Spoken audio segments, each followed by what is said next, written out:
Valentine's Day. This is my lovely wife, Barb. This is my husband, Zach.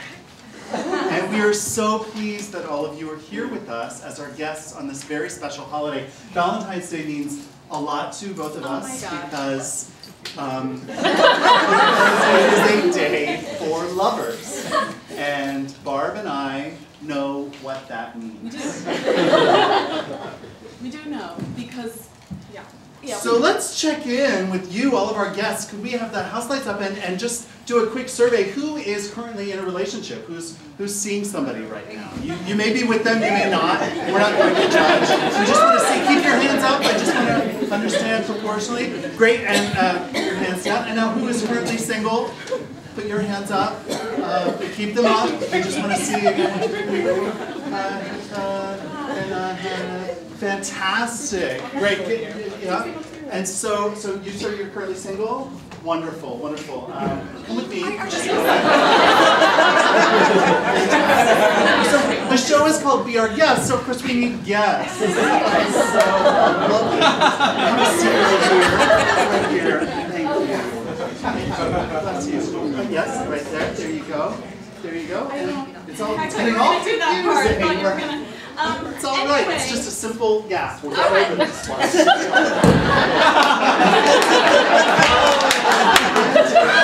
So happy Valentine's Day. You know, Barb and I have been doing this for how many years? We just have so many single friends, you know, and Valentine's Day comes along, and there's all this pressure, and it's like, why don't we find two of our single friends? I mean, that makes me feel like, wow, it can be done. You know, maybe not with everyone, but it is possible in the future. So I brought this amazing stud of a man. What's your name again? Bert. Bert. Bert! You know, and I have been getting to know Bert at work because we're both working at the Pentagon. The Pentagon. The consultant. Bert is staff there. He doesn't really like to talk about it. It's the Pentagon. But I thought, you know, if ever there was a guy that needed love, it was Bert. So deserving, so open to it. Well, that's what I thought about my dearest friend, Anne. Because I ran into her. We were shopping. We went to lunch during our break from work. At the advisory board. Where we advise on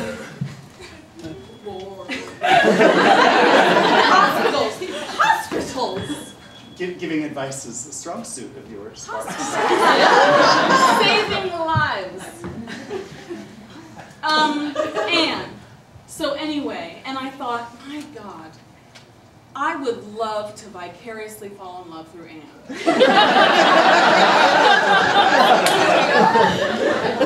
I wonder if Anne knows how many kids she wants to have.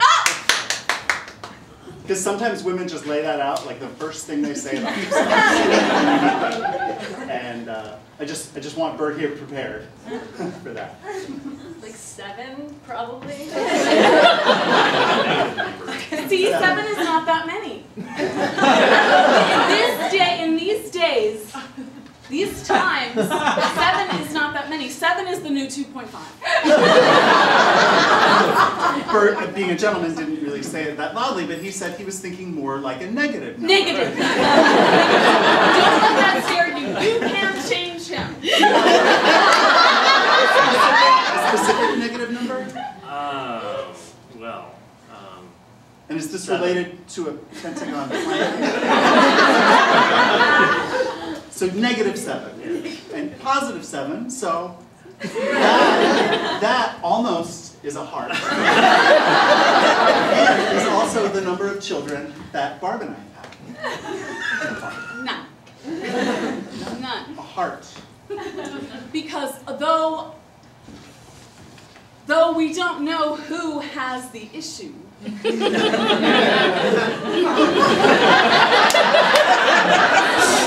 can't get pregnant. And I won't adopt, because this should be passed on, you know?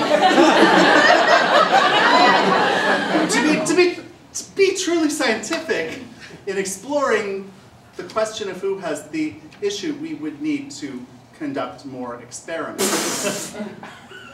I've conducted my own experiments.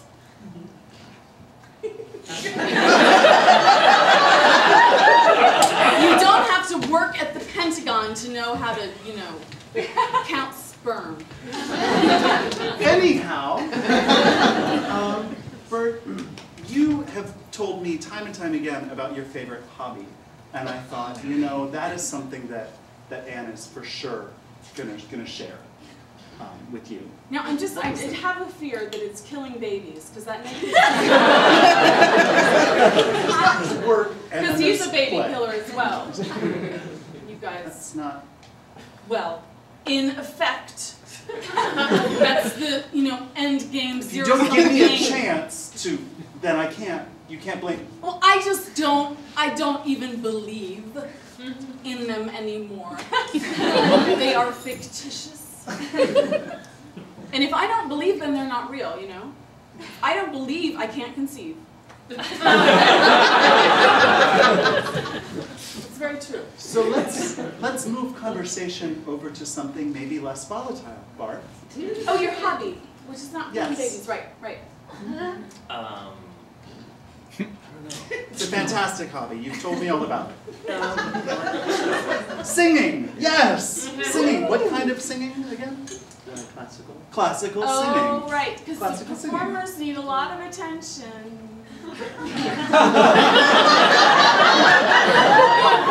And you look like a singer. Ooh, I don't know about that.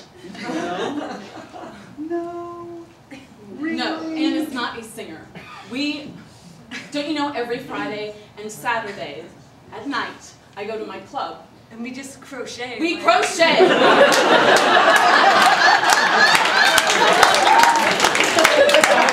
I believe for a moment, Bart, that you sit there for hours and hours and crochet in silence. No,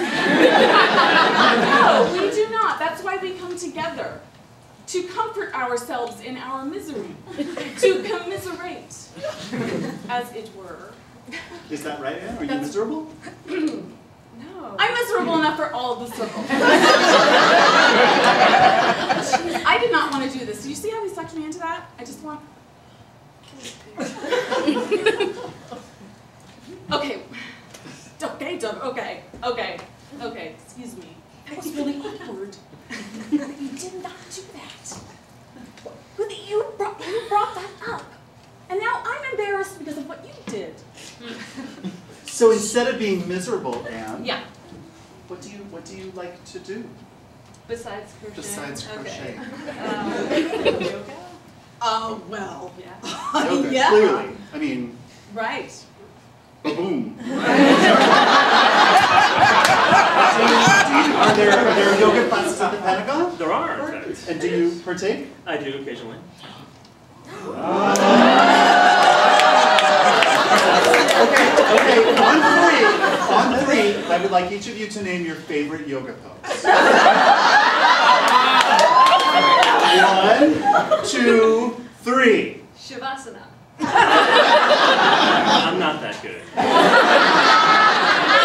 That's right out of the gates, what I heard. What did you hear? He's bolstering her up in a great way by saying you might just be way better than me. Wow. Yes. That's not how I would recommend building a relationship. Not. Strive for some sort of equality early on. If you cannot get it early on, you Sometimes will it is never impossible. ever get it. Sometimes you will regret it for the rest of your life. Perhaps you could explain to those of us who do not do yoga, what is Shavasana? It's corpse pose. Oh my God, and you work at the Pentagon.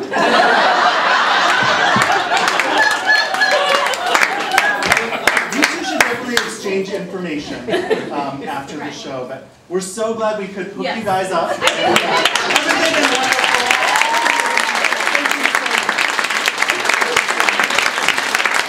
Something beautiful just all so much for being our guests.